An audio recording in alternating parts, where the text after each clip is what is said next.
우리 모두는 최초라는 타이틀을 참 좋아하는데요. 여러분들은 우리나라에서 발명된 것 중에서 최초인 것 아시는 게 있나요? 저는 알고 있습니다. 사실 요즘처럼 밥 먹고 나서 좀 노근할 때 있죠? 네. 요때 믹스커피 아세요? 믹스커피 한 봉 딱 해가지고 먹으면 잠이 싹 달아나거든요. 맞아요. 그게 제가 알기로 최초로 우리나라에서 발명한 거라는 얘기를 들었습니다. 예. 네. 그리고 저 PC방도 우리가 원조예요. 아, 그래요? 90년대 그렇군요. 초반에 원래는 이제 저 카페에다가 이제 컴퓨터 몇 대 놓고 시작한 게 네. 전국적으로 이제 PC방이 된 거고. 그리고 이제 우리 이동엽도 좀 최초가 있습니다. 뭡니까? 뭐요? 이 개미를 먹는 개그를 처음 했어요. 원래 그런 걸 생각을 안 하잖아요. 어떻게 너 곤충을 먹는 개그를 하니? 그런 개그를 처음 시도한 사람이에요. 두 분께서 말씀해 주신 게 참 의미가 있는데요. 오늘은 세계에서 가장 먼저 발명한 금속 활자에 대한 이야기를 나눠볼까 합니다. 정말 어렵게 모셨는데요. 세계 금속 활자 역사를 새롭게 써내려가실 분입니다. 유호식 국제문화재 전략센터 전문위원님 자리로 모시겠습니다. 큰 박수 부탁드립니다. 와. 청주 고인수의 박물관에는 직지가 없습니다.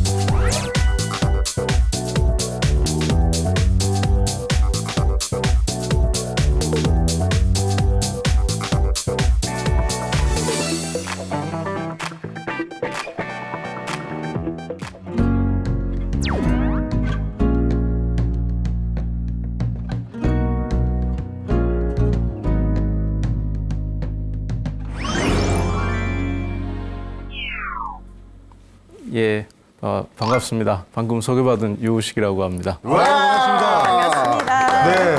우리 저 유식 이사님. 예. 아까 저 미진 아나운서가 우리 저 위원님 소개할 때 그 금속활자의 역사를 이제 새로 써내려갈 뿐이다. 이렇게 얘기했는데 금속활자 이미 나와 있잖아요. 어떻게 뭐 금속활자를 뭐 도금하시는 거예요? 어떻게 새롭게 어떻게 한다는 건지 좀 이해가 안 돼요. 금속활자는 이미 오래전에 만들어져 있는 건데요. 네. 그걸로 인쇄를 한 책들이 여러 가지가 있죠. 그래서 가장 오래된 책이라고 하는 게 이제 직지심체 요절이라고 하는 책이 있는데 예. 그건 1377년에 청주 흥덕사에서 인쇄를 한 거거든요. 예. 그래서 그게 세계 최고로 알려는 져 있는데 네. 그게 진짜로 최고일까? 그거보다 더 빨리 된 건 없을까? 이런 것들을 찾아보다 보니까 그거보다 더 빨리 된 게 있겠다라고 하는 걸 이제 알게 됐죠. 그래서 그걸 좀 적극적으로 홍보하고 있습니다. 우리 그러면 어떻게 보면 우리 대표님이 구텐베르크를 이제 박살낼 수 있는 또 자료들을 또 만들어내겠네요. 구텐베르크는 이미 박살이 났는데도 불구하고 네. 계속 패자부활전에서 살아남고 있죠. 왜냐하면 직지가 1377년에 인쇄가 됐고 구텐베르크의 42행 성서가 1455년이니까 78년 정도 저희가 앞서 있습니다. 앞서 있는데 그 직지가 우리나라에는 없습니다. 그 프랑스에 있거든요. 그래서 우리는 명예만 가지고 있습니다. 그래서 좀 안타까운 일이 있죠. 근데 제가 위원님 좀 알아본 바에 의하면 미국에서 반도체 관련 회사 대표이시던데요.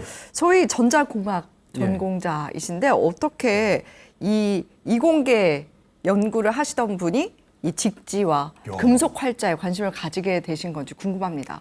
예, 저는 이제 어떤 일을 할 때 항상 어떤 새로운 정보를 이제 익히게 되잖아요. 뭐 눈으로 보거나 귀로 듣거나 책을 읽거나 뭐 이 감각을 통해서 읽혀지는 것들이 많이 있는데 그걸로 다 순간적으로 느낌을 갖고서 판단을 하거든요. 이게 옳다, 그르다 뭐 이런 판단을 하는데 그런 것이 나는 그렇게 생각하는데 다른 사람도 과연 그렇게 생각할까 하는 게 항상 의문이었어요. 그래서 주관적으로 얘기하는 건 좋은데 어떻게 객관화해서 내가 생각한 걸 다른 사람도 똑같이 생각하게 할 수 있고 그런 증거를 제시할 수 있을까 가지고 고민을 많이 했는데 그러다 보니까 이제 이게 직지를 포함해서 여러 가지 인쇄돼 있던 것들이 좀 조사를 해보면 어떤 게 진짜인지 어떤 게 앞뒤 관계가 있는지 이런 걸 좀 찾아볼 수 있을 것 같아서 금속 활자가 이제 개발이 된 게 뭐 12세기, 13세기 정도 됐으니까 지금부터 거의 한 800년, 900년 정도 된 거거든요. 근데 그 당시에는 금속 활자는 최첨단이었겠죠. 그렇죠. 반도체 지금 최첨단이죠. 저는 최첨단만 달리고 있습니다. 그러네요. 그래서 금속 활자를 만들게 된 이유가 있지 않았을까. 뭐든지 이유가 있으니까 일을 했거든요. 근데 금속활자 하기 전에는 어떻게 했을까 이런 것도 고민이 됐고 그리고 왜 금속활자를 만들려고 했을까? 만들지 않으면 안 됐을까? 그리고 그걸 함으로써 어떤 장점이 있었고 어떤 문제점이 있었는지 기술적으로 어떤 문제점이 있었는지 이게 뭐 굉장히 호기심이 많아서 그래서 좀 하게 됐습니다. 네, 어쨌든 우리 위원님 덕분에 우리의 최첨단 활자 기술, 네, 그 인쇄 기술을 해외에 널리 알려주신 거라고 저는 알고 있는데 그동안 그래도 혼자 싸우시느라 엄청 힘들었을 것 같다는 생각이 좀 듭니다. 저희가 대신 이제 저희 3명이서 늘 후원하고 응원해 드리도록 하겠습니다. 감사합니다. 와, 별로 안 기뻐하시는 것 같아요. 아니, 힘든 건 있는데 힘들기만 하면 사실 계속 할 수 없는 거고요. 네. 하면서 새로운 거 자기가 생각했던 거 의문을 가지고 있던 게 하나씩 풀려나가면서 그 기쁨도 소소한 기쁨도 있기 때문에 여기까지 온 거지 뭐 힘들기만 하면 누가 하겠습니까? 위원님 덕분에 우리 역사를 제대로 알게 될 것 같은데요. 오늘 강의는 그럼 어떤 내용을 이야기해 주실 건가요? 오늘은 제가 아까도 잠깐 말씀드렸는데 청주 고인쇄박물관에는 직지가 없다라고 하는 제목으로 네. 했는데 사실은 그런 제목을 정하면서 굉장히 도발적인 강연 제목이라서 저도 마음이 사실은 아픈데 한편으로는 그 청주 고인쇄박물관에 직지는 없지만 우리나라에 그거보다 더 오래된 금속 활자가 만약에 있다고 그러면 기록도 갱신이 될 뿐더러 우리의 역사에 대해서 좀 더 알게 되지 않을까 하는 생각을 하고 있습니다. 그리고 제가 이제 자연과학이나 공학을 계속 하면서 해왔던 건 서양식의 연구 방법이에요. 그러니까 우리는 우리식의 연구 방법이기 때문에 그냥 경험이라든지 이런 거 가지고 하는데 서양식은 전부 다 분해하고 분석하고 하는 거였거든요. 네. 근데 우리 스스로 그런 생각만 가지고 있어도 될 게 아니고 다른 사람들도 이해할 수 있도록 하기 위해서는 객관적이고 재현이 가능해야 되거든요. 그런 것들을 좀 적용해 봤으면 좋겠다는 생각을 해서 이걸 하게 됐습니다. 네, 그래서 제목은 청주 고인쇄박물관에는 직지가 없다라고 하는 제목입니다. 그래서 과학자처럼 생각하기. 저는 청주 고등학교에 인쇄 박물관이 없는 줄 알았어요. 예. 청주고 청주고에 그래서 이게 우리나라의 인쇄 문화가 굉장히 발달이 돼 있고 세계적으로도 앞서가 있었기 때문에 그래서 이걸 기념해가지고 청주의 고인쇄 박물관이라고 하는 걸 만들었습니다. 그게 이제 직지 심체 요절이 1370주년이 돼서 이제 유네스코 세계 기록유산으로 선정이 돼 있고 했기 때문에 그런 걸 기념해서 했는데 사실 역사상으로 볼 적에는 직지보다 훨씬 빠른 시기에 이미 금속활자로 책이 인쇄됐다고 하는 기록은 있습니다.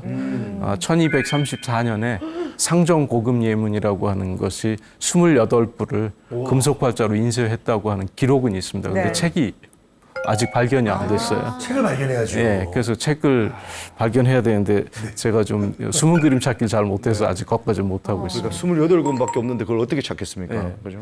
그래서 여기 이제 과학자처럼 생각하기라고 돼 있는데 이거는 꼭 과학자가 해야 될 일은 아니지만 우리가 자기가 생각한 것들을 다른 사람과 의사소통을 해서 다른 사람도 자기의 생각하고 동조해가지고 이해하고 납득할 수 있으려면은 과학자들이 분석하는 것처럼 그 분석을 통해 가지고 그런 결과를 제시해야지 이게 설득력이 있기 때문에 제가 그래서 일부러 과학자처럼 생각하기라고 하는 타이틀을 붙였습니다. 네. 청주 고인쇄박물관에는 직지가 없다라고 돼 있는데요. 여기 왼쪽이 2001년 9월 4일에 직지가 유네스코 세계 기록유산에 등재된 등재증입니다. 근데 오른쪽에는 청주 고인쇄박물관이고 거기에 이제 국화로다가 해서 직지 크게 써놨는데 이건 뭐 가을에 찍어서 아마 이랬을 겁니다. 근데 우리나라와 청주 고인쇄박물관은 명예만으로 만족해야 됩니다. 왜냐하면 직지가 우리나라에 있지 않고 프랑스에 있기 때문에 그렇습니다. 실물이 없으니까. 네. 그런데 이 유네스코 세계 기록유산에 등재된 저 증서는 청주 고인쇄박물관으로 돼 있죠. 그래서 옛날에 서지학을 공부하셨던 분들이 이걸 직지박물관으로 바꾸자라고 하는 얘기도 있었지만 그것보다도 더 빠른 게 혹시 나올지도 모르니까 고인쇄박물관으로 하자 해가지고 이렇게 해놓은 거거든요. 그래서 제가 그분들의 좀 뜻을 받들어가지고 더 빠른 걸 좀 찾아봐야 되겠다는 생각을 하게 됐습니다. 그리고 직지에 보면은 이렇게 직지라고 되어 있는데 프랑스 말로 써 있거든요. 거기에. 네. 그래서 거기에 써 있는 얘기는 제가 프랑스 말을 잘 모르지만 번역을 해보면 주저된 글자로 인쇄된 책으로 알려진 것 중에서 가장 오래된 한국 책이라고 돼 있고 인쇄된 연대는 1377년이라고 이렇게 써 있습니다. 그리고 직지 원본은 프랑스 국립도서관에 소장이 돼 있고요. 야, 저 한글에 프랑스 말이 써 있으니까 좀 낯서네요. 네. 예. 그리고 이게 좀 직지 투 구텐베르그 프로젝트라고 그래서 여러 나라에서 같이 국제 공동 프로그램으로 하고 있는 게 있거든요. 그래서 우리는 직지가 1377년에 인쇄가 됐다고 세계 최고라고 생각하는데 서양에서는 1455년에 인쇄된 구텐베르그의 42행성서를 세계 최고라고 얘기를 합니다. 그래서 그럼 이게 역사 왜곡일 수 있잖아요. 네. 역사 왜곡인데 근데 아마 직지에 대해서 잘 아는 사람은 그렇게 많지 않고요. 구텐베르그 바이블은 아마 전부 다 알고 있을 겁니다. 그래서 이제 거기에는 서로 자기네들 주장이 있는데요. 그래서 여기에 지금 보면 직지가 왼쪽에 있고 구텐베르그 바이블이 오른쪽에 있는데 직지하고 구텐베르그 바이블하고 사이에 78년의 시간 차이가 있기 때문에 예. 그렇다면 우리나라에서 인쇄했던 그 기술이 혹시 유럽에 영향을 준 건 아닐까라고 우리는 생각을 하고 있고 서양에서는 그럴 리가 없다. 우리는 독자적으로 한 거야라고 얘기를 하고 있거든요. 그래서 그런 논쟁이 많이 있기 때문에 이걸 좀 구체적으로 알아보자 해가지고 국제적인 연구 프로젝트가 시작이 된 게 있습니다. 그래서 거기에 나와 있는 얘기가 요 세 가지가 있는데 예. 첫 번째는 대부분의 서양인들은 최초로 인쇄된 책은 구텐베르그의 42행 성경이라고 생각합니다라고 네. 적혀 있습니다. 그리고 또 하나 하지만 동아시아 출신이라면 직지를 떠올릴 그렇죠. 것입니다라고 얘기가 되어 있고요. 그 활자는 언제 어떻게 처음 등장했을까요? 역사적 사실은 무엇일까요? 하는 이 세 가지 주제를 내세워 가지고 이 연구를 시작하고 있는데 그래서 제가 거기다 좀 시비를 좀 걸었습니다. 네. 왜냐면 왜 직지에서부터 구텐베르그까지만 정해놨냐? 우리는 더 오래된 것도 있는데. 그렇죠. 그래서 직지 말고 그 더 앞에도 좀 파보자. 그래서 이제 얘기를 해서 여기하고 좀 일을 하게 됐고요. 그래서 작년 4월 12일부터 7월 16일까지 50년 만에 실물 전시가 이루어졌습니다. 우리가 보여달라고 그래도 안 보여주는데 이게 프랑스에서 전시가 됐어요. 근데 우리 뉴스에서도 굉장히 크게 다뤘거든요. 50년 만에 전시됐다고요. 했는데 실제로는 굉장히 안타까운 일인데 여기 보면 그 전시회의 이름이 구텐베르그스 유럽이에요. 그러면 인쇄하다 구텐베르그의 유럽입니다. 그 전시회가 직지가 주인이 아니고요. 네. 그 직지는 거의 지나가는 행인, 뭐 조연 정도인 거죠. 네. 그래서 이런 것도 우리가 좀 제대로 알려야 되겠다. 왜냐하면 우리 거를 내세우기 위해 가지고 직지를 굉장히 앞세우는 것까지는 좋은데 실상을 알아야지 우리가 정확하게 대응할 수 있잖아요. 그래서 제가 이런 얘기를 야, 근데 책이 보관은 잘 돼 있었나 봐요. 안 보여줬으니까. 네? 넣어놓고 안 보여주니까. 상 뭐죠? 내비뒀으니까. 근데 왜 내비뒀을까요? 뭐 자기네 게 아니라서 그랬지 않나? 그런 것도 있고. 왜냐하면 자기가 내놓는 순간 구텐베르크가 더 낮아지니까. 그런 것도 있죠. 예. 그래서 이제 그런 문제점들이 있습니다. 그래서 왜 사람들이 어떤 행동을 할 때는 이유가 있어서 행동을 하고 그렇겠죠. 왜 그런 행동을 했을까 하는 걸 심리적으로 좀 생각해 봐야 되지 않을까 생각을 하고 있습니다. 그래서 과학자처럼 생각하기라고 하는 게 부제목으로 돼 있었는데 제가 과학자이긴 한데요. 제가 과학자라는 걸 너무 내세우면 안 될 것 같아서 누구나 알아들을 수 있도록 하기 위해서 과학자는 어떻게 도대체 하는 걸까 하는 걸 좀 일단 소개를 하려고 했습니다. 첫 번째는 뭐든지 질문을 해야 됩니다. 의문을 가져야 되고 그리고 의문을 가진 것에서 정보를 수집을 해야 되고 네. 그리고 정보를 수집해가지고 하면서도 가설을 세워야 됩니다. 내 생각은 이런 것 같은데 그게 맞는지 틀리는지를 확인을 해야 되겠죠. 그걸 하기 위해서는 얻은 정보만 가지고는 안 되고 실험도 해봐야 되고 실험한 결과를 관찰하고 기록하고 혼자만 알아서는 별로 의미가 없잖아요. 그러니까 다른 사람하고도 공유도 하고 다른 사람들은 어떻게 생각하는지 의견을 들어봐야 되고 그게 되면은 모두가 공유할 수 있는 지식으로 활용할 수 있어야 되겠죠. 그래서 그런 것들을 좀 하고 있습니다. 직지와 세 남자라고 이렇게 제가 이름을 붙였는데요. 예, 직지가 어떻게 수입이 됐냐면 그 프랑스에서 1890년대에 대한제국의 공사로다가 부임을 했던 분이 있어요. 여기 빅토르 콜린드 플랑시라고 하는 분이 있는데 그분이 이제 수집을 하게 됐어요. 그런데 본인도 관심이 있었지만 그때 통역으로 와 있던 이제 모리스 고랑이라고 하는 사람이 있는데 그 사람에게 이제 서지에 대해서 연구를 많이 시켰죠. 그래서 수집도 하고 그래서 이제 그거를 프랑스로 가져가고 1900년에 프랑스 파리에서 국제 만국 박람회가 열렸습니다. 거기에서 이 책이 전시도 됐어요. 그러니까 전시를 하면서 이게 세계 최초의 금속 활자본이라고 얘기를 했는데도 불구하고 아무도 관심이 없었어요. 그래서 책이 수장고에 들어가 있다가 나중에 발견됐는데요. 그래서 그거를 나중에 이제 기증하신 분이 앙리 베벨이라고 하시는 분이 이제 그거를 180프랑이니까 지금 돈으로 한 60만 원이나 70만 원 정도 될 겁니다. 그걸 가지고 경매에서 샀죠.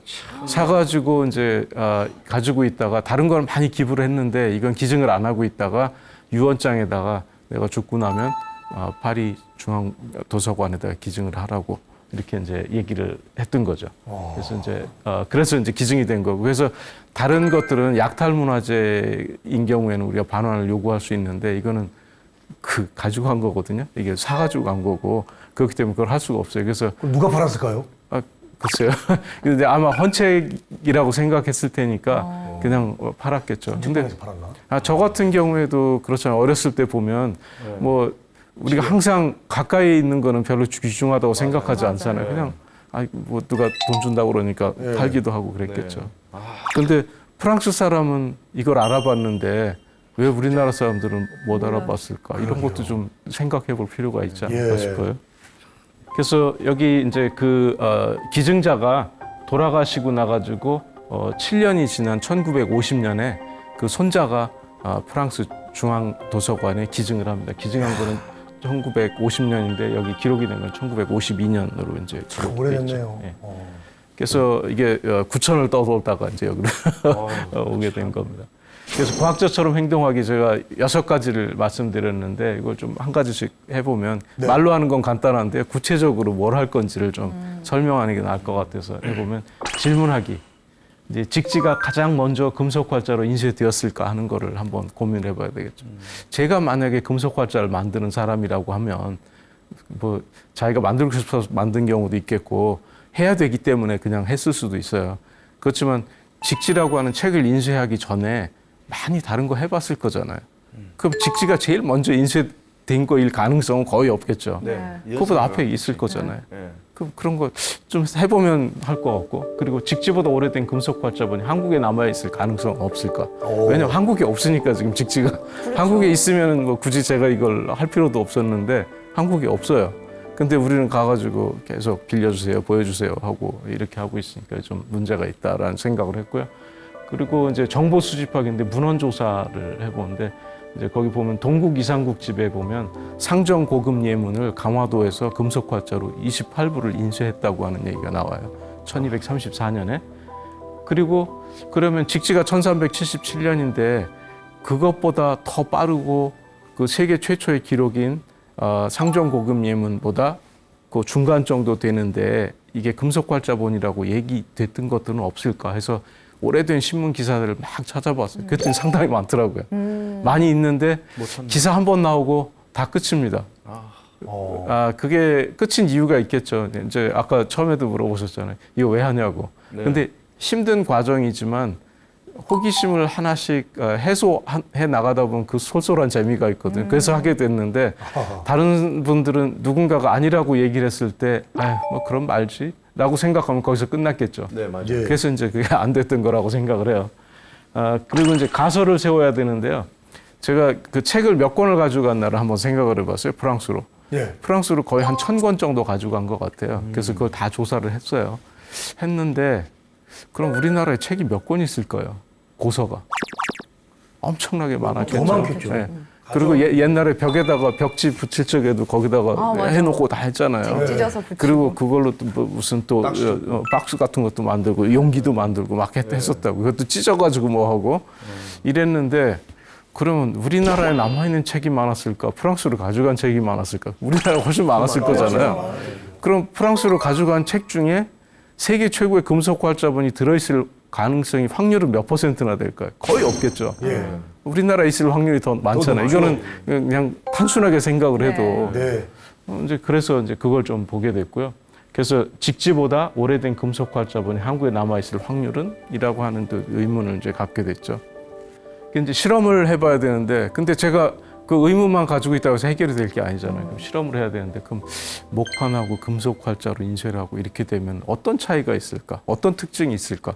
이걸 제가 알아야지 뭘 구별을 할 거 아니에요. 그래서 그런 실험도 많이 했고, 그리고 금속 활자나 목판으로 했을 때 거기에 사용되는 재료들이 많이 있어요. 재료의 특성을 이해해야 되잖아요. 그러니까 나무의 특성, 금속, 먹, 종이 이런 거의 특성과 인쇄됐을 때 어떤 형태로 나타나는지를 알아야 될 것이고, 그래서 이런 걸 다 연구해가지고 논문으로 많이 냈습니다. 이거 하기 전에. 그러고 나서 이제 관찰하고 기록하기인데, 실험 결과를 관찰하고 기록하고 분석하고, 그리고 그 현상과 제가 생각했던 가설이 맞는지 틀린지를 확인을 해야 되겠죠. 그래서 이제 그 결론을 도출해야 되고, 결론을 도출하면 결과를 공유해야 되겠죠. 저 혼자만 알고 있으면, 딴 사람 모르면 뭐 혼자 만족하면 되지만, 열심히 했는데 다른 사람들도 다 같이 공유를 하면 좋겠죠. 그리고 혼자 생각하는 거는 한계가 있습니다. 자기가 아무리 옳다고 생각을 하더라도 다른 사람들이 동의를 해줘야지, 아, 내 생각이 그렇게 틀리지 않구나라고 하는 걸 아는데, 다른 사람이 동의를 안 해주면 혼자 그냥 생각하고 있는 거잖아요. 그래서 논문을 내게 되면 심사를 많이 받게 되는데, 심사하는 과정에서 다른 사람들 의견을 많이 듣게 되거든요. 아, 이 사람들은 여기가 부족하다고 생각하는구나. 이 사람들은 내가 이걸 모른다고 생각하는구나. 그러면 그걸 보완을 해서 또 논문을 내고 이렇게 돼서 이제 하게 됐죠.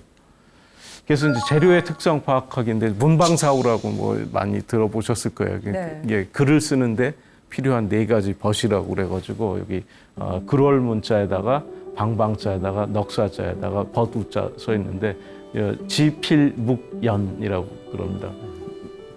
현이죠. 지필묵현인데, 종이와 붓, 먹, 그리고 벼루, 그죠? 근데 붓은 자기가 이제 필사를 할 때 글로다 쓸 때 그런 거고, 인쇄를 하거나 할 적에는 뭐 목판 인쇄를 할 때는 목판이 필요한 거고, 금속 활자 같은 건 활자가 필요하겠죠. 그래서 여기 보면 4가지가 다 있죠. 지필묵연이 있는데, 근데 이거 가만히 보면 이 도장 같은 게 있죠. 네. 저게 활자 아닌가요? 거꾸로 얘기를 하면 도장은? 오, 맞죠. 그죠. 그냥 하나씩 따로 떨어져 있는데, 지금 우리가 도장에는 자기 이름 석자에다가 뭐 인자까지 넣으면 한 4자 정도 돼 있는데, 그 4개가 하나로 뭉쳐져 있는 활자지만, 글자 하나하나씩 도장으로 해서 같이 해놓으면 그게 활자잖아요. 근데 그걸 나무로 하면 목활자고, 금속으로 하면 금속활자고, 금속활자. 근데 그냥 한 판에다가 새기면 목판이 되는 거죠. 그래서 이런 것들이 이제 다 필요한 거고, 그래서 요 위에 보면 목판이 있고, 요 밑에 이제 금속 활자가 되어 있는데, 금속 활자의 장점은 조판이 가능하다는 거죠. 필요한 활자를 골라서 이렇게 쓸 수 있다는 그런 장점이 있습니다. 그래서 제가 이제 조사를 한 것 중에서 가장 가능성이 높은 고서 해갖고 남명천 화상송 증도가라고 하는 게 있습니다. 네, 간단하게 해서 남명 증도가라고도 얘기하는데요. 이거는 이제 제가 지금까지 본 거는 6가지 판본이 있습니다. 그러니까 아까 프랑스에서 1000권 정도 가져갔는데 똑같은 책을 가져간 건 아니잖아요. 여러 가지를 해서 했는데, 이거는 무려 같은 책만 6권이 있는 거예요. 근데 6권이 있다고 하는 걸 어떻게 알았을까요? 처음부터 6권이 제 앞에 딱 나온 건 아닐까요? 제가 무슨 책방에 가갖고 보니까 6권이 있었던 게 아니고, 어떻게 보니까 한 권이 있고, 또 비슷한 게 여기도 있네 해서 찾아보니까 이게 됐는데, 이걸 몇십 년에 걸쳐서 됐던 거겠죠. 그러니까 제가 관심이 있으면 그거에 대해서 조사를 하지만, 관심이 없는 사람은 딱 보면 이거 똑같은 책이네 그러고 관심 없겠죠. 근데 저는 이게 금속 활자 혹시 아닐까라고 하는 생각도 했기 때문에 하나를 유심히 쳐다본 거고요. 그래서 특히 이제 4개가 굉장히 유사하게 돼 있는데, 2개가 대한민국의 보물로 지정이 돼 있습니다. 있어요? 하나는 이제 공인본이라고 하는 게 있고, 제일 마지막에는 삼성본이라고 하는 게 있는데, 이 2개 모두 고려 시대에 인쇄된 목판으로 인쇄된 목판 인쇄물로다가 보물로 지정이 되어 있습니다. 그런데 삼성본은 목판으로 인쇄됐지만 공인본은 금속 활자로 인쇄됐다고 저는 생각을 하는 거죠. 이 지금까지 실험했던 결과로 해서. 그리고 이제 B에 이제 반야사본이라고 했는데, 이건 이제 반야사라고 하는 절에서 가지고 있던 건데요. 이제 한 장은 떨어져 나갔습니다. 그래서 2번째 장부터밖에 없고요. 그리고 3번째는 대구본 이제 개인 소장을 하고 계신 건데, 이것도 같이 돼 있습니다. 그래서 모두가 다 서지학계에서는 전부가 다 목판으로 인쇄된 거다라고 생각을 하고 있습니다. 그래서 이제 상식인 거죠. 그래서 이게 전부 다 어떻게 되면, 공인본은 1970년대에 나타나가지고 그때부터 조사를 했던 거고요. 반야사본, 대구본은 2010년대에 이렇게 나타나가지고 이제 문화재청에 문화재 지정을 신청했다가 보류가 됐거나 탈락이 된 경우고요. 그리고 1970년대에 나왔던 삼성본 이거는 1984년에 보물로 지정이 됐는데 이건 고려시대 목판본으로 이렇게 지정이 돼 있습니다. 요거 말고 여기에 또 두 개가 있는데 이건 아까 네 개하고는 조금 글자체도 다릅니다. 근데 내용은 같고요. 그래서 확연히 다르게 보이는 두 가지 판본인데 2020년대에 종로도서관에서 서울시 유형문화재로 지정이 됐습니다. 여기 최근에 나온 거죠. 근데 이거는 1920년대에 종로도서관에 소장이 된 거예요. 그리고 그다음에 여기 중앙도서관본이라고 있는데 이거는 일산 김두종 선생님이라고 예전에 서울대학교 의대 교수님을 하시고 숙명여대 총장을 하셨던 분인데 이제 서지학에 굉장히 조예가 깊으셨던 분입니다. 그분이 가지고 계셨던 책인데 이분은 이게 이제 목판본이라고 이제 생각을 하셨고요. 그런데 이런 얘기가 언제부터 나왔냐면 1959년에 지금 돌아가셨는데 손보기 교수님이라고 이 또 고고학계에 굉장히 유명하신 선생님 계신데 그분이 미국 캘리포니아 주립대학의 버클리 분교, UC 버클리라고 얘기하죠. 거기서 1959년에 쓰신 논문이 있습니다. 영어로 쓰셨는데 거기에도 중앙도서관본, 다른 이름으로는 일산문고본이라고 얘기를 하는데 그 책이 목판으로 인쇄됐다. 그래서 1239년에 금속활자로 인쇄됐다고 하는 기록은 있지만 사실은 그런 책은 전하지 않고 목판으로 인쇄된 것만 있다라고 이제 논문이 나오기 시작했고요. 그때부터 이제 금속활자본은 없는 걸로 이렇게 돼 있었습니다. 그래서 아까 이제 상식에 대해서 제가 말씀을 드렸는데 보면 이게 저는 이제 좀 나이가 있어가지고요. 행성 얘기하면 태양계 행성 얘기하면 수금지화, 목토, 천해, 명까지 해야지 기분이 아주 상쾌해집니다. 근데 명자가 이제 지금 그걸 하면 오답이에요. 그래서 시험 볼 적에 명왕성도 행성으로 하면은 이제 점수 안 나옵니다. 그래서 천왕성까지만 돼 있는데 그래서 이건 뭐냐면 그때는 맞고 지금은 틀리다. 이게 2006년 8월에 국제회의에서 손 들어가서 명왕상 퇴출시킬까 말까 해가지고 손 들어가고 퇴출시킵시다 해갖고 사라진 거예요. 그럼 우리가 믿고 있던 상식이라고 하는 게 그때는 맞고 지금은 틀리고 지금은 틀린데 내일은 맞을 수도 있는 거고 이런 게 상식인 거죠. 그래서 이게 과학적인 얘기임에도 불구하고 이렇게 상식은 바뀌는 겁니다. 그리고 여기 보시면 아시겠지만 공전 주기가 약 248년이에요. 자전 주기는 6일 9시간 43분이고요. 근데 여기 공전 주기가 248년인데 여기 발견 76년 만에 태양계에서 퇴출됐다고 그랬죠. 네. 그러면 명왕성이 언제 자기 행성 시켜달라고 그랬나요? 아니요. 안 했죠. 한 바퀴도 돌기 전에 실격시킨 그러네요. 거죠. 그 명왕성 입장에서는 어떻겠어요? 뭐 아무 생각 없겠지만 뭐 그래도 제가 명왕성이라면 좀 서운할 것 같아요. 그리고 여기서도 한번 보세요. 보면 여기 그때는 맞고 지금은 틀리다라고 돼 있을 때 슬자에 위에 티귿이 어떻게 써 있나요? 따로 떨어져 있어요. 따로 떨어져 있죠. 네. 근데 여기에 보면 발견 76년 만에 태양계에서 퇴출된 할 때 퇴자는 어떻게 되어 있을까요? 붙어 있죠. 어느 게 맞는 걸까요? 일단은 우리가 봤을 때 저 태자 붙여 있는 게 맞죠. 그러니까 그것도 이게 여러 가지를 봤을 때 그 차이점을 보는 거잖아요. 근데 우리가 그냥 읽고 신경 안 쓰면 읽었으니까 아무 상관없는 네. 거잖아요. 그래서 여러 가지 판본이 있더라도 그 숨은 그림 찾기 같은 거를 좀 해야지 되는 일이 있습니다. 그 또 하나 상식. 이게 이제 종교에 관련된 건데요. 이제 뭐 인도가 있고 거기 파키스탄도 있고 아프가니스탄 있고 방글라데시가 이렇게 있는데 그 종교가 많이 다르잖아요. 인도는 주로 힌두교고 나머지는 전부 다 이제 이슬람이잖아요. 이슬람인데 그럼 제가 만약에 당나귀나 소나 돼지였다고 가정을 하잖아요. 어디에 태어나면 가장 행복할까요? 어디가 천국일까요? 각자 다르겠지만 자기 안 먹는 대로. 예, 자기 우상해 주는 대로 가요. 저는 인도가 좋을 것 같습니다. 그런데 이거를 동물의 왕국에서의 상식은 뭐고 우리가 생각하는 상식은 뭘까? 그 상식이라고 하는 게 어떻게 생각해 보면 아주 당연한 것 같지만 그 시대와 사회가 요구하는 강요된 편견이 상식이라고 생각해요. 그러면 아까 1377년에 직지가 제일 먼저 됐다고 알고 있지만 그래도 구텐베르그의 바이블이라고 하는 사람들이 서양에 많다고 그랬잖아요. 그러면 어떤 게 사실과 상식은 다른 거죠. 네. 그렇기 때문에 우리가 그걸 좀 한번 볼 필요가 있지 않을까 이런 생각을 하고 있습니다. 혼란의 시작 아까 얘기를 했는데 그 보면 요 밑에 보면 작은 글씨로 많이 써 있어요. 그래서 이게 이제 고려시대 무신 정권의 최고 실력자인 최이라고 하는 분이 진양공 최이라고 하는 분이 쓴 거예요. 이 책을 하면서 이거 금속활자로 인쇄를 한다고 이렇게 써 있는데 그런데 같은 문장을 보고 서지학자들이 해석이 다릅니다. 아니 그거는 이거 목판이니까 그거를 목판으로 금속활자로 인쇄된 거를 가지고 목판에다 붙여가지고 목판을 파가지고 했기 때문에 전부 다 목판이다라고 얘기를 하는 거예요. 그런데 실제로는 같은 글을 보고서 왜 다르게 얘기를 할까? 그리고 이거 글자는 74자밖에 안 돼요. 최이가 쓴 거는 작은 글자로 74자밖에 안 되는데 그 당대의 최고의 서지학자라고 불렸던 천예봉 교수님이나 고고학 쪽에서 손보기 교수님도 요 불과 74자밖에 안 되는 데서 왜 이렇게 빨간 걸로 제가 빨간 거 칠해놨거든요. 네. 왜 저렇게 많이 틀렸을까? 글자 잘못됐어요. 그 논문 쓰는데. 왜 잘못됐을까? 요 밑에 써놓은 게 제가 올바른 해독이라고 쓴 거예요. 네. 글자 몇 자 되지도 않는데 왜 그랬을까? 그분들이 저보다 한문도 더 많이 하셨고 더 해박하셨을 텐데. 그래서 이제 생각을 해봤어요. 그랬더니 아마 그거는 그분들이 몰라서 그랬던 것보다도 원고에는 잘 쓰셨을 수도 있는데 1988년도 뭐 70 몇 년도 정도 되면 컴퓨터 없었어요.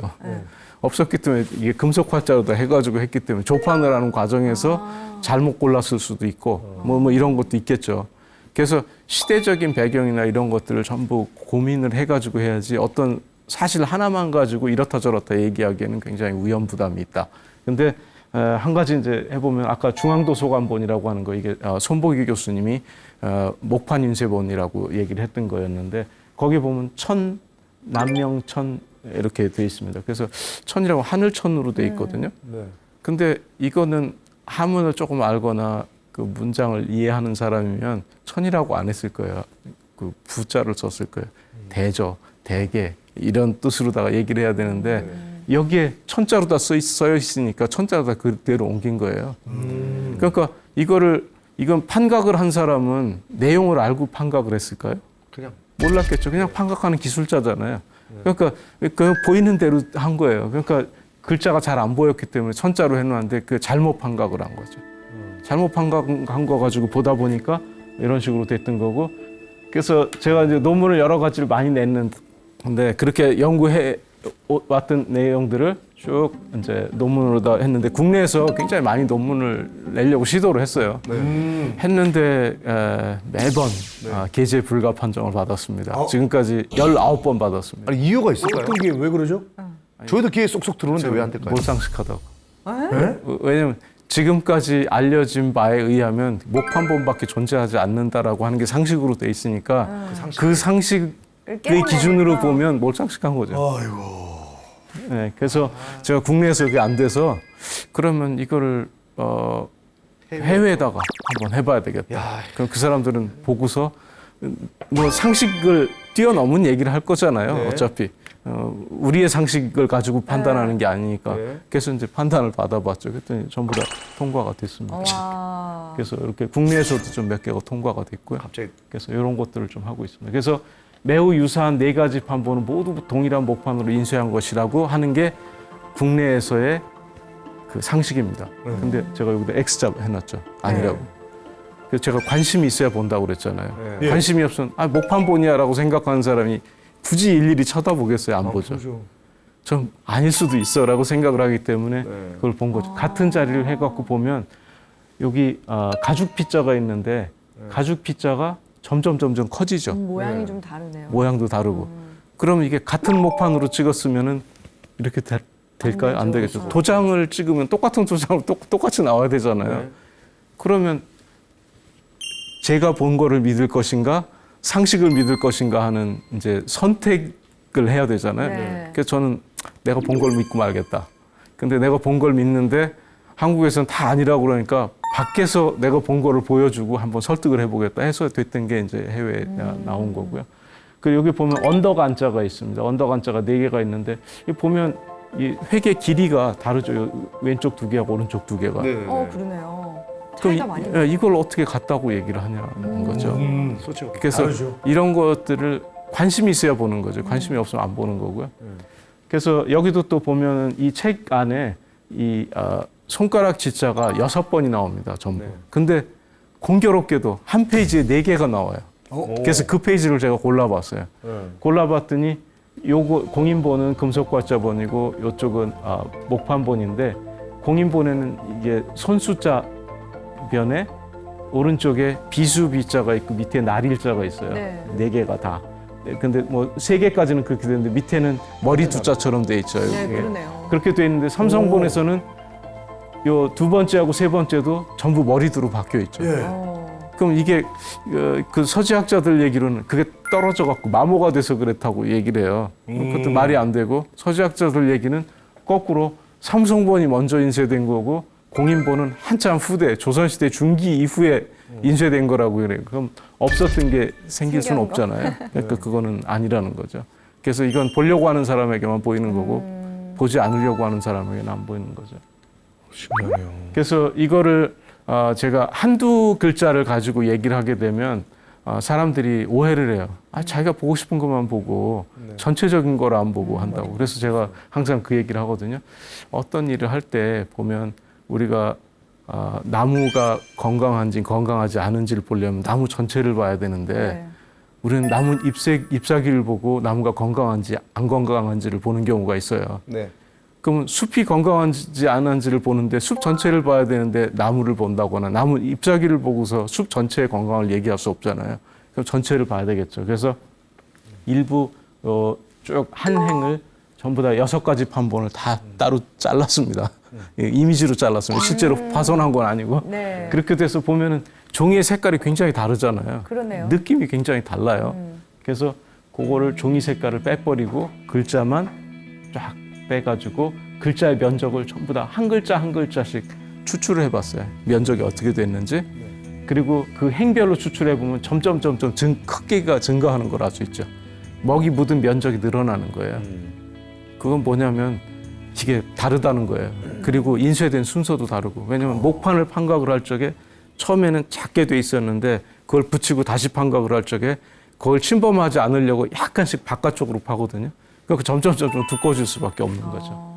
그래서 그런 것들을 이제 보이게 된 거고요. 그리고 금속 활자본에 이제 주조 결함들이 있는데요. 금속 활자를 제대로 못 만들었기 때문에 거기에 주조 결함 같은 게 생겨가지고 이상한 것들이 나오는 건데 그거는 금속 활자본 공인본에서 나타나고 다른 데는 안 나타나거든요. 그래서 그건 금속 활자본이다라고 생각을 하고 있습니다. 먹색의 특징으로 인쇄 방법을 이제 판단해 보는데 작게 해놓으면 또 잘 안 보여요. 그래서 이걸 좀 글자를 크게 해가지고 보면 목판으로 인쇄된 거 D라고 돼 있는 거는 먹이 굉장히 짙죠. 네. 근데 이쪽은 굉장히 옅어요. 맞아요. 근데 왜 그럴까? 나무는 세포로 돼 있잖아요. 그러니까 거기로 먹이 흡수가 됐다가 한지에 묻어놔요. 근데 금속은 먹을 흡수하지 않잖아요. 그럼 물방울처럼 떼굴떼굴 하니까 묻어야지 인쇄를 하는데 묻지를 않으니까 그렇죠. 안 되죠. 그럼 거기에 기름 성분이 있어야 되거든요. 그래서 먹을 만들 때도 기름 성분이 있는 먹을 사용합니다. 그러다 보니까 먹 색깔이 옅어질 수밖에 없고요. 그래서 여러 가지 증거들을 다 모아가지고 하다 보니까 그렇게 됐고요. 그래서 인쇄 영표를 수정을 요청을 했습니다. 이게 한 2년, 3년 걸쳐서 요청을 해가지고 그래서 세계 최고의 금속 활자본은 남명청 화상성 중도가가 들어갔고요. 그리고 직지도 들어가 있는데 그건 이제 세계에서 2번째로 오래된 금속 활자본으로 이렇게 했습니다. 그래서 세계 최고의 금속 활자본은 우리나라에 있다. 직지는 없지만 그런 겁니다. 그래서 결론 및 제안인데 여러 가지 판본이 있는데 지금까지 보여드린 것처럼 여러 가지를 다 해서 이제 쭉 해보니까 이런 순서로 돼 있더라. 그래서 직지보다 138년 빠르다. 그럼 아까는 78년 빠르기 때문에 이게 진짜 영향을 줬을까 안 줬을까 했지만 실제로 138년 빠르니까 구텐베르그의 성서보다는 216년 빠르거든요. 네. 216년이면 강산이 충분히 영향을 줄 몇십 번 바뀝니다. 그래서 구텐베르그 성서보다 이렇게 더 빠르다고 하는 얘기입니다. 그때 메르크한테 이래야 되겠네요. 진짜 고마운 줄 알아 이것들아 이렇게 얘기해야 될 것 같은데. 그래서 뭐 여기도 몇 가지 좀 자료를 보여드리면요. 나무가 이렇게 서 있으면 전봇대 요즘엔 전부 다 콘크리트로 돼서 잘 모르시지만 네. 옛날엔 다 나무로 돼 있었거든요. 알고 있어요. 그 나무로 돼 있는데 봤어요? 네. 나무가 말라 죽으면 어떻게 될까요? 나무가 말라 죽으면 키가 줄어들까요? 좀 줄죠. 쪽으로 들겠죠. 키는 안 줄어들고 옆으로만 옆으로 줄어들죠. 줄겠죠. 네. 예. 그래서 목판 인쇄를 하게 되면 그렇게 됩니다. 그렇죠. 아무래도 변형이 올 수가 있죠. 나무가 이렇게 돼갖고 점점 줄어들거든요. 예. 그 요 위에가 명의록이라고 금속 활자로 인쇄됐던 거고 밑에가 목판으로 인쇄된 거예요. 예. 먹색이 다르죠. 예. 그리고 요걸 두 개를 겹쳐가지고 보면 금속 활자로 인쇄된 거는 이게 폭이 깁니다. 근데 목판으로 하면 목판이 줄어들어요. 그래서 이걸 볼 수가 있죠. 그래서 이런 것도 과학적으로 증명을 한 거고. 그래서 나무의 특성을 이해해야 된다고 하는 거고요. 그래서 이것도 지금은 국가유산청이라고 하지만 거기서 이제 제공한 이미지인데 고려사라고 하는 책인데 왼쪽이 금속활자본, 오른쪽이 목판 인쇄본입니다. 그걸 두 개를 같이 겹쳐놓고 했는데 보니까 줄어들었죠. 이쪽으로. 그러네요. 작아졌네요. 근데 이거를 관심 있게 보는 사람에겐 보이지만 그럴 리가 없어라고 하는 사람한테는 아무 상관. 자기가 뭘 한다고 1cm 서지학 전공한 사람들한테 티가 안 날 것 그렇죠. 같아요. 예. 그 보려고 해야지 보이죠. 그래서 이런 것들이 있고요.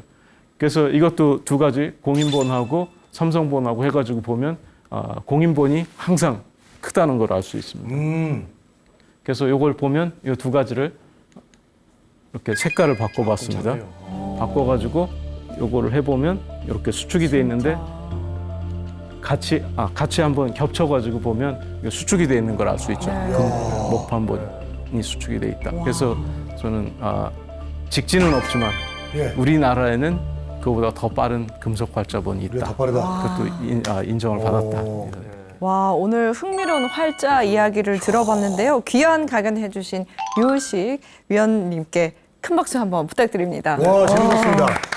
너무 신기해요. 네. 여러분의 후원으로 제작되는 릴레이 특강 지혜 다락방은 다음 주 이 시간에도 알찬 강연으로 찾아뵙도록 하겠습니다. 함께 해주신 여러분 고맙습니다.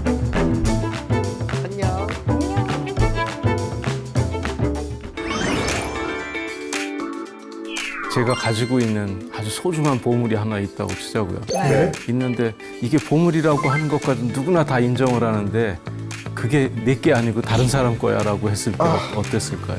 진짜 너무 억울합니다. 갑자기. 그래서 그런 일들이 실제로 벌어지고 있어요. 우리나라에 옛날 책이 얼마나 많았을까. 그 중에 1000권 가져갔는데 거기에 세계 최고의 금속활자본이 있을 확률이 얼마가 될까 했잖아요. 100만 부가 인쇄되는데 999만 9,999개는 어디 갔을까? 뭐 왜 하나만 여기 와 있을까? 그렇다면 뭐 이런 것도 좀 합리적으로 생각을 해볼 필요가 있지 않을까?